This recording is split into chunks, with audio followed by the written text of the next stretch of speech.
ఉత్సాహంగా ఉంటారు. కానీ ఎవరు ఏమనుకున్నా కార్యకర్తల్లో ఉత్సాహం తక్కువ ఉందని నేను చెప్తున్నా. దీనికి కారణాలు ఎదగాల.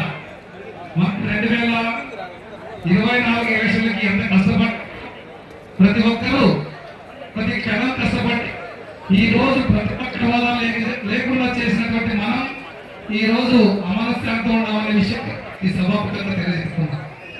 ముఖ్యంగా 2014లో మన ప్రభుత్వం వచ్చిన తర్వాత ఎన్నికలు జరిగాయి.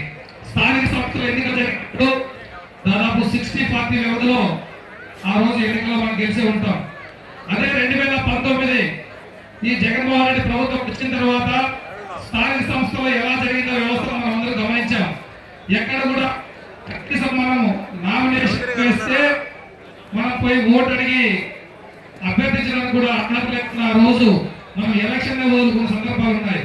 దీనికి కారణం ఏమని ఒకసారి బ్యాక్గ్రౌండ్ ఆలోచన చేస్తే ఆ రోజు వాళ్ళు తీసుకొచ్చినటువంటి వాలంటరీ వ్యవస్థ ద్వారా ఏ రోజైతే వాళ్ళు వాలంటరీ వ్యవస్థ కొనసాగించారో ఆ వ్యవస్థ ద్వారా మొత్తం రాజకీయాన్ని నిర్వీర్యం చేశారు. కాబట్టి భవిష్యత్తులో మళ్ళీ మనం స్థానిక సంస్థలకు వెళ్ళాలంటే ఏ సంక్షేమ కార్యక్రమం ఈ ప్రభుత్వం ఇస్తుందో, ఏ కార్యకర్త అయితే ఆ రోజు కోసం పనిచేశారో వాళ్ళ ద్వారానే ఈ రోజు ఈ పథకాలన్నీ ప్రజలకు అందే విధంగా ఈ మహానాడు వేదిక ద్వారా పెద్దలందరూ తీర్మానం చేసి మన ముఖ్యమంత్రి వర్యులకు తీర్మానం చేసి చెప్పని సందర్భంగా కోరుకుంటున్నా.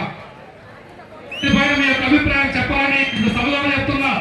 ఇది అవసరమా కాదా?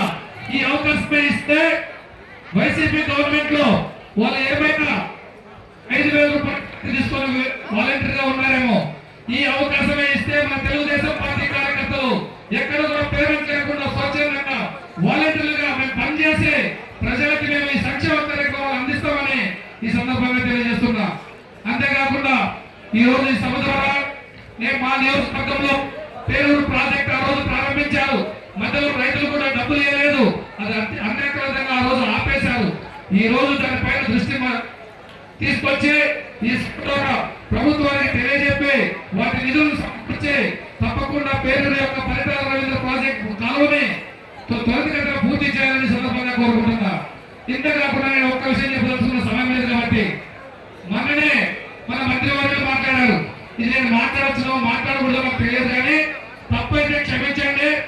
నేను ఒకటే చెప్తున్నా. మన కేశవ్ గారు ఒక ఉదాహరణ చెప్పారు. ప్రొద్దుతిరుగుడు పువ్వు తిరుగుతుంది.